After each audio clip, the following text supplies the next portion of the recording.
Bonjour à toutes et à tous. C'est Smart Impact, l'émission de la transition écologique, l'émission de la responsabilité sociale, sociétale et environnementale des entreprises. Voici notre sommaire. Notre invité aujourd'hui, c'est Sébastien Tourné, responsable de la commission marketing point de vente de Popeye France. Avec lui, on va découvrir comment le commerce se tourne vers des magasins éco-conçus. Notre débat porte sur l'avenir du bio. Est-il victime de sa croissance rapide? Comment développer une filière bio pérenne qui réponde aux enjeux climatiques et sociaux? Réponse tout à l'heure. Et puis dans Smart Ideas, la start-up du jour, elle s'appelle Mobo. Elle propose un mobilier durable adapté aux salariés nomades, les télétravailleurs. Voilà pour les titres, on a 30 minutes pour les développer. C'est Smart Impact tout de suite.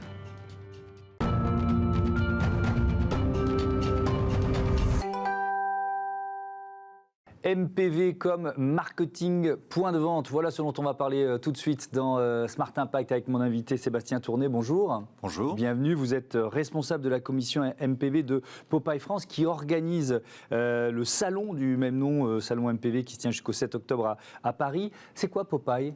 Alors, le Popeye, c'est une organisation internationale qui est au départ un syndicat de fabricants d'outils marketing dans le point de vente. On peut appeler des agenceurs, des fabricants de PLV, qui est une organisation mondiale. Et Popeye France est son représentant, donc en France, c'est un des plus grosses organisations européennes dans ce domaine, qui organise ce salon tous les 2 ans. Et qui est le plus gros salon dans ce domaine en France et en Europe. Et en Europe. Et puis c'est aussi un symbole, ce salon, symbole d'un redémarrage après avoir passé le plus gros de la crise sanitaire. Et oui, le commerce a souffert de ce manque de contact.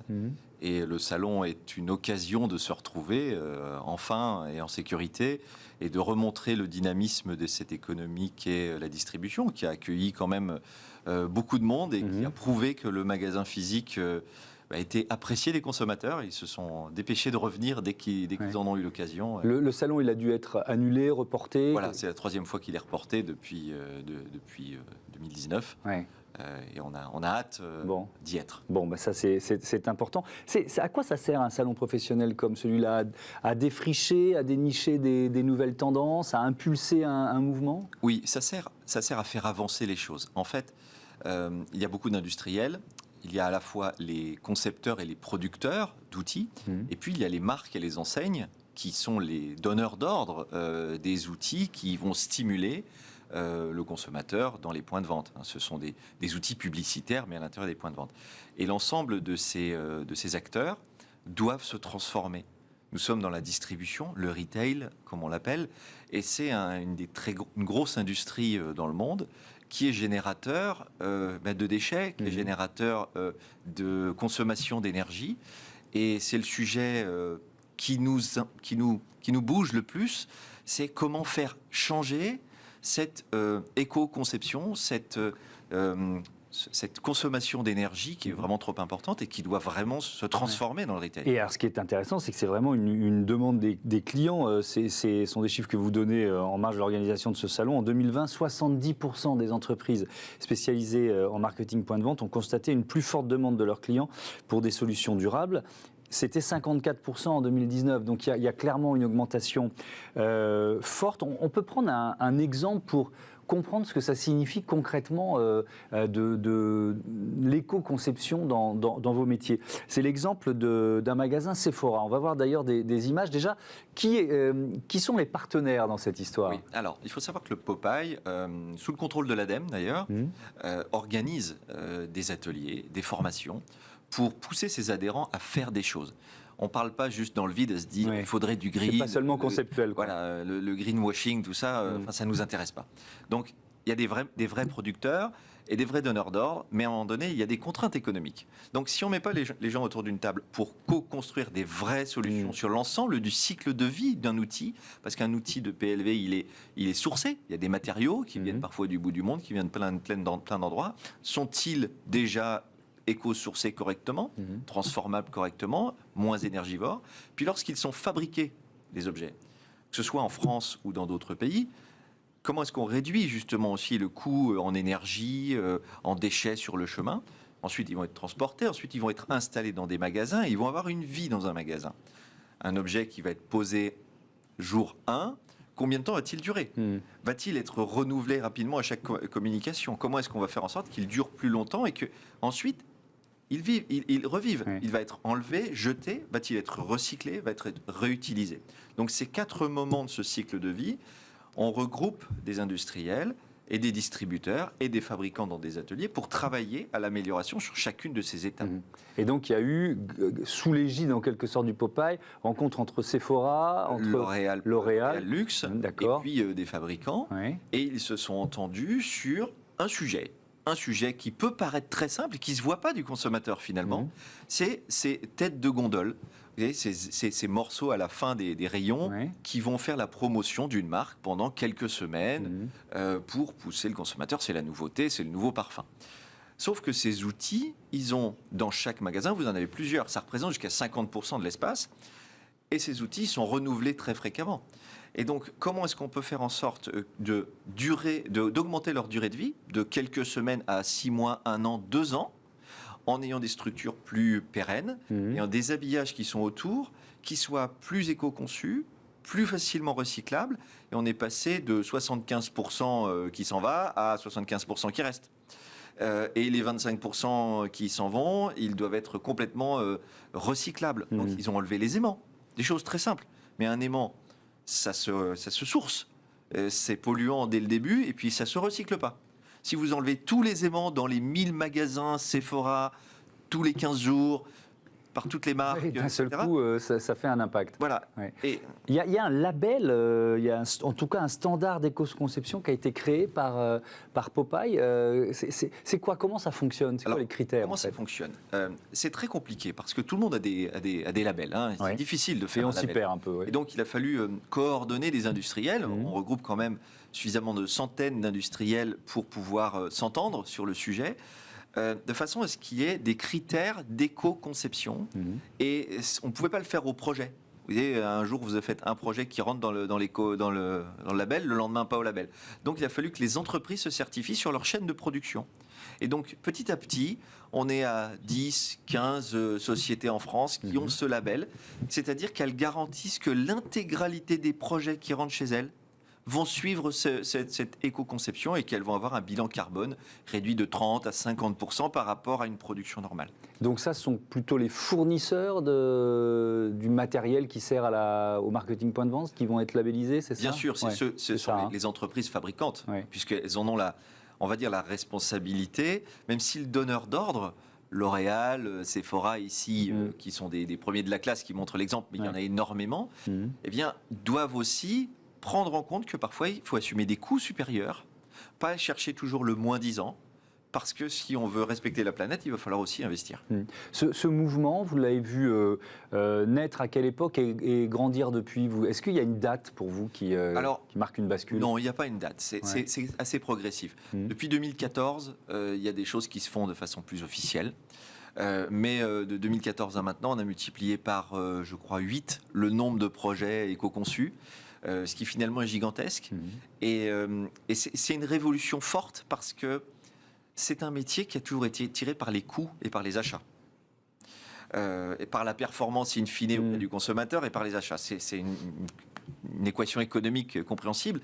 Mais si on commence à vraiment, dans les entreprises, avoir stratégiquement la vision que nos outils doivent être éco-conçus, à ce moment-là, les achats, ils vont acheter différemment. Et c'est des directions d'entreprise qui doivent prendre ces décisions fortes. Et c'est comme ça que le retail doit se transformer. C'est fondamental. Mais c'est un changement de paradigme. Merci beaucoup. Merci Sébastien Tourné. Bon salon MPV. On passe à notre débat sur la filière bio est-elle en crise de croissance? Retrouvez le débat de Smart Impact avec Veolia.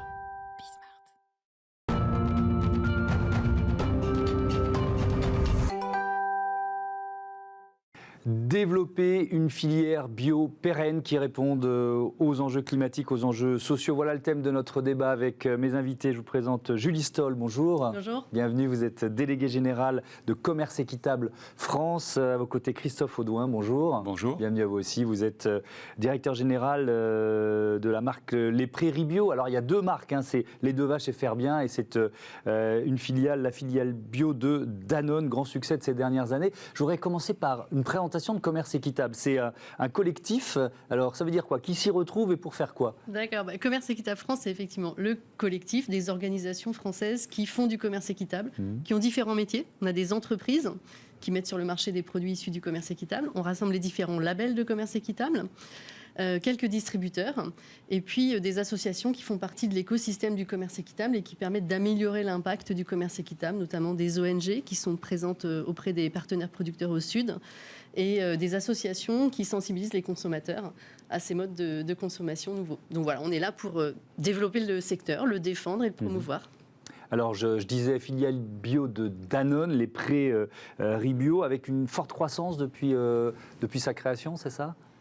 Oui, alors ça fait maintenant 15 ans, 15 ans ouais. Que les prairies bio ont commencé. Elles sont arrivées sur le bio, effectivement avec des années, là les 3 dernières années qui ont été assez fortes, des croissances à plus de 20%, et une place maintenant d'acteur, premier acteur sur l'ultra frais bio. Ouais. On est leader en part de marché. Voilà. Et alors, vous travaillez ensemble depuis quoi, 2 ans, c'est ça? Je vous demande de démarrer, Christophe Audoin, là-dessus. Qu'est-ce qui a fait que vous vous êtes dit il faut qu'on bosse avec Commerce Équitable? Oui, alors les prairies bio, c'est une entreprise, c'est une aventure intrapreneuriale chez Danone. On est parti il y a 15 ans de rien du tout. Et quand je dis de rien du tout, notamment, je parle des filières laitières en Normandie, pas d'éleveurs bio à l'époque. Et donc, il a fallu petit à petit convertir les éleveurs au rythme de la croissance de l'entreprise, qui au début était linéaire. Et donc, il fallait l'accompagner. Et donc, très très vite, en fait, pour accompagner cette conversion, là, il ne suffit pas simplement d'aller voir des éleveurs et de leur demander de travailler ensemble.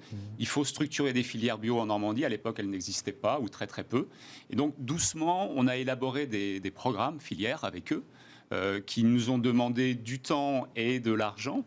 Et en réalité, quand on a commencé à le faire il y a maintenant plus de 10 ans, sans s'en rendre compte, sans le savoir réellement, on était déjà dans une forme de démarche équitable, puisque un des piliers fondamentaux du commerce équitable français, mais aussi pour l'international, c'est bien sûr de rémunérer correctement les agriculteurs, mais c'est aussi d'investir une partie de l'argent de la matière première dans un fonds filière visant à structurer justement ces filières et à les faire progresser et évoluer. C'est ce qu'on a fait. Et puis à un moment, à force de piocher dans tous les fondamentaux de l'équitable sans le savoir, c'est-à-dire du contrat long terme, coût de production, fonds filière, on s'est dit, conseillé par certains, et notamment côté Commerce Équitable France, et puis notre organisme certificateur qui est EcoCert, qu'il fallait qu'on fasse le pas vers une certification bio, normand et équitable pour justement sécuriser tout ça et permettre sur le long terme d'engager la transformation de l'agriculture vers une agriculture biologique encore plus exigeante. Quel rôle vous avez joué, Julie Stoll, avec Commerce Équitable Non, un rôle très modeste. Oui, c'est quoi? C'est du conseil? C'est de l'accompagnement? C'est déjà rendre visible l'intérêt du commerce équitable pour les entreprises qui sont engagées dans un projet avec leurs partenaires, avec leurs fournisseurs, là en l'occurrence sur le lait, pour montrer les avantages en fait et la convergence et la cohérence qu'il peut y avoir à associer un projet bio avec un projet de relation équitable. D'accord. Alors, je vous propose quelques chiffres sur c'est une source LSA, sur les 7 premiers mois de l'année 2021. L'évolution des ventes de produits bio en grande surface alimentaire est négative, moins 1,6%. Ces chiffres-là qui nous ont donné envie d'organiser ce débat pour comprendre ce qui est en train de se passer en ce moment. Est-ce que c'est particulièrement vrai, Christophe Audoin, sur le lait bio? On a parlé de surproduction de lait bio en France. Qu'est-ce qui est en train de se passer? Alors c'est vrai que d'une part, il y a une décélération également des ventes sur la crèmerie bio en général, qui est même encore un peu plus forte que les chiffres que vous indiquez. Oui. Les catégories n'ont pas toutes les mêmes croissances et les mêmes maturités. Et oui, il y a une décroissance. Et je trouve que c'est super opportun, du coup, aujourd'hui, de parler du bio et de l'équitable et de le lier. Parce que, effectivement, une des conséquences de la stagnation de la croissance, c'est que, bien sûr, on est en train d'arriver sur des conversions qui ont été décidées il y a 2 ans chez les éleveurs bio français, au moment où la croissance était très, très forte. Et donc là, on a effectivement un décalage qui a pour conséquence très simple que momentanément au moins, parce qu'en fait on voit bien que le trend du bio depuis 30 ans est quand même toujours en croissance, il y a trop de lait effectivement. Donc vous dites ponctuellement c'est ponctuel, vous dites c'est plutôt une crise de croissance que une question systémique qui se pose. Je vous dis ça parce qu'on voit quand même une bascule chez certains consommateurs du bio vers le local, en se disant après tout j'achète du lait local, parce qu'il est peut-être aussi un peu moins cher, Voilà. et pas de lait bio, ou plus de lait bio. Alors, ce qui s'est passé, en fait, c'est que les 3 dernières années, tous les très, très grands de l'alimentaire sont arrivés sur le bio. Ils ont eu pour conséquence de démocratiser l'offre bio, mais d'une certaine façon aussi de banaliser la force du label. Et donc, aujourd'hui, il y a vraiment l'exigence d'aller plus loin, d'avoir une bio encore plus exigeante. Ça tombe très bien parce que les enjeux environnementaux et sociaux depuis 3, 4 ans, 10 ans, 15 ans, ça ne s'est pas arrangé. Donc, de toute façon, il faut continuer à aller plus loin. Et donc, c'est vrai qu'on a un consommateur aujourd'hui, surtout en plus avec la crise à la fois sanitaire et sociale qu'on est en train de connaître, qui d'une certaine façon bipolarise sa consommation. C'est-à-dire qu'il y a des consommateurs qui vont vers plus d'alimentation bio, mais une bio probablement beaucoup plus exigeante et qui est porteuse de valeur. Et c'est dans ce cas-là que marcher sur 2 jambes bio et équitable est certainement la solution pour à la fois répondre aux citoyens consommateurs, mais aussi faire progresser les pratiques. Et puis vous avez raison, vous avez d'autres consommateurs qui commencent à arbitrer parce qu'un peu plus de stress sur le pouvoir d'achat et vont se replier vers des produits peut-être un peu plus simples, peut-être un peu plus locaux, mais il faut voir ce qu'on entend par local parfois, mais qui effectivement sont toujours moins chers qu'une bio, on va dire, à minima, comme on pourrait dire. Cet autre chiffre, source IRI, 39% des consommateurs veulent acheter plus de produits locaux. Ils ne sont que 26% à souhaiter acheter plus de produits bio. Qu'est-ce que vous pensez, Julie Stoll, de cette évolution? Est-ce que ça renforce finalement votre engagement pour l'équitable? C'est ce que vous disiez à l'instant, c'est-à-dire la question, parce que dans l'équitable, il y a la question de la juste rémunération de l'agriculteur. Ça, c'est central. Absolument. Ça. Et on est en pleine actualité. Il faut faire attention à ne pas opposer trop les démarches, parce que dans ce désir de local, il y a un désir de rendre visibles les producteurs et de s'assurer qu'ils aient une juste rémunération. On est d'accord. Donc on n'est pas sur les mêmes définitions. On n'est pas sur des labels de commerce équitable qui ont aussi une définition légale dans la loi, donc qui est quand même très cadré, très normé. Mais ce désir de local, il n'est pas du tout antinomique avec un projet de transformer les modes de consommation et de transformer les modes de production. Après, je pense aussi qu'on est quand même dans un effet conjoncturel. C'est en baisse par rapport à une année 2020 qui était en très forte hausse, dans des conditions quand même très particulières, où le bio a quand même très bien résisté. Et je pense aussi que le bio et l'équitable participent à un projet de transformation globale de la société qui ne sont pas un effet de mode, qui sont quelque chose qui est éminemment nécessaire. On le voit ici tous les jours. Pour l'ensemble de la société. Et je trouve que c'est intéressant quand même de poser des mots sur pourquoi c'est important le bio associé à l'équitable. L'équitable, c'est un socle de base qui va permettre de garantir que les producteurs et les productrices sont payés une juste rémunération et ont une visibilité sur la durée, dans le temps. Et cette sécurité économique et cette reconnaissance sociale aussi, qui est importante, Raymond Depardon, le photographe, disait « s'il n'y avait pas de paysans, tu mangerais des clous ». Donc cette reconnaissance associée à la sécurité économique, c'est le socle qui permet de réfléchir à comment dans nos modes de production, on fait face aux défis climatiques et on fait face à l'effondrement de la biodiversité. Sur le climat, 25% de notre contribution climat, c'est notre alimentation. Donc il y a des enjeux globaux très forts à progresser là-dessus. Et cette sécurité économique, elle permet de transformer les modes de production. Donc là, je trouve que les prairies bio, ils ont des exemples très intéressants d'évolution des systèmes de production, avec des prairies notamment. Les prairies, c'est très important quand on a des vaches qui sont nourries à l'herbage, plutôt que de manger du soja qui déforeste l'Amazonie. Les prairies, elles peuvent stocker du carbone. Donc, au lieu d'être dans un mode de production où on renforce le réchauffement climatique en émettant des émissions de gaz à effet de serre, on le stocke dans les prairies. Alors, c'est quand même un projet social important qui, je pense, va largement au-delà d'effets conjoncturels de moins 1% aujourd'hui, mais je suis convaincue que demain, ça va repartir à la hausse, notamment parce qu'il y a des acteurs qui sont très engagés sur cette approche filière d'engagement mutuel entre les acteurs économiques dans ce projet de transformation sur la durée.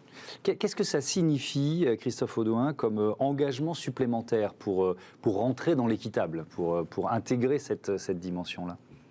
Alors, quand on a pris la certification équitable, effectivement, on s'est appuyé sur les 5 piliers fondamentaux de l'équitable qu'on retrouve dans l'équitable international, qu'on appelait Nord-Sud à une époque, et aussi maintenant l'équitable français. Ce sont les mêmes règles. Donc elles sont assez simples, mais très contraignantes, mais elles permettent justement d'aller beaucoup plus loin. Donc on est évidemment sur une juste rémunération. Et donc là, la base, par exemple rationnelle, c'est de calculer l'équivalent SMIC de la rémunération de l'exploitant. Et donc, on l'a fait monter en puissance avec les années. Donc là, nous, on est sur un engagement à 4 ans. On a une feuille de route avec l'organisation de producteurs qui vise à augmenter année après année la rémunération des éleveurs. On est sur un contrat long terme, minimum 4 ans. Donc là, on s'est engagé sur 4 ans.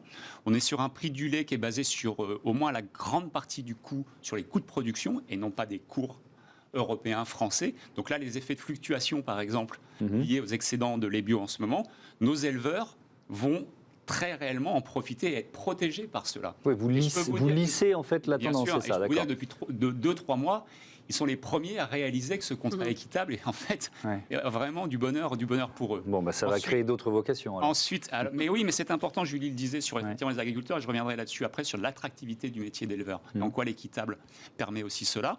On est sur du prix minimum garanti, également très très important. Là aussi, je crois qu'on a été les premiers en filière laitière à s'engager sur 4 ans sur un prix minimum garanti de 460 € du mille. Et puis, on est sur un fonds filière, enfin, de 2% minimum de la matière première achetée, collectée, le lait, qui permet justement d'engager des projets dont Julie parlait tout à l'heure, sur les prairies, sur le bien-être animal, sur la captation du carbone, tous les projets d'amélioration et d'un cahier des charges bio plus exigeant. Est-ce que c'est quoi les labels? Est-ce qu'il y a, si on doit là chercher un conseil, parce qu'il y en a tellement, moi j'avoue, je suis un peu paumé. D'accord.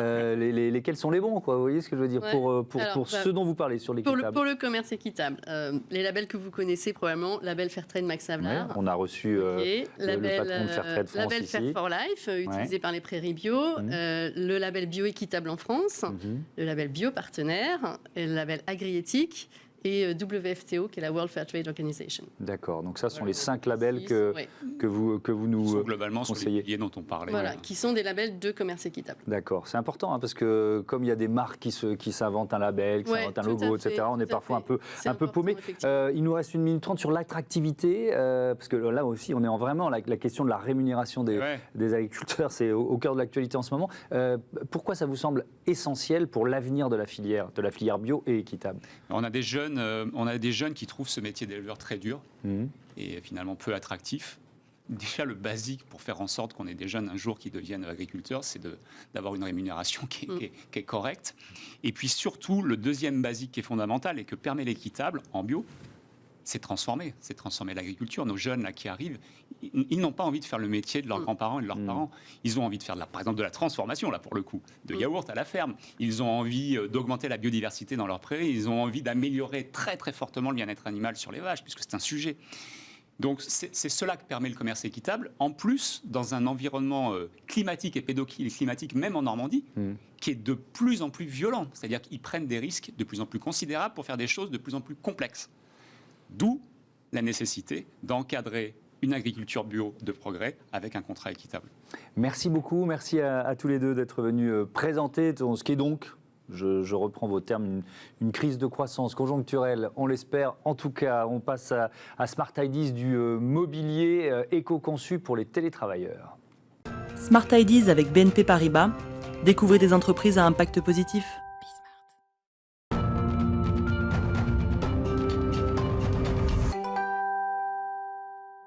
Smart Ideas, je vous présente mon invité Bertrand François, bonjour. Bonjour. Bienvenue, vous êtes le fondateur de Mobo Concept, une entreprise que vous avez créée l'an dernier. C'est quoi l'idée de départ?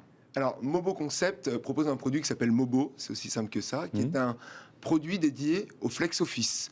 Le constat de départ, c'est que les modes de travail évoluent.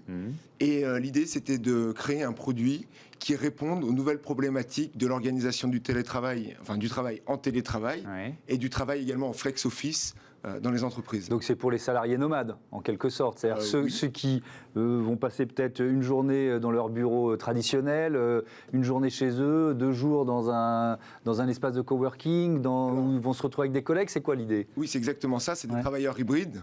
Donc c'est des travailleurs, comme vous le dites, qui ont un rythme alterné entre le télétravail, l'organisation du travail nouvelle dans les entreprises qu'on appelle le flex office, c'est-à-dire que historiquement, chaque collaborateur avait un bureau attitré, dédié. Aujourd'hui, dans la nouvelle organisation qui est en train de s'organiser au niveau des entreprises, chaque collaborateur arrive dans un lieu complètement ouvert et s'installe sur un bureau, j'allais dire, vacant. Ouais. Alors on voit des photos, donc c'est quoi ce que vous proposez? C'est du mobilier en fait? C'est un mobilier qu'on peut installer un peu partout, c'est ça? Oui, en fait c'est un produit qui est un kit 2 en 1. Ouais. Donc il est constitué d'un paravent et d'une tablette support d'ordinateur sur laquelle vous pouvez mettre votre ordinateur portable.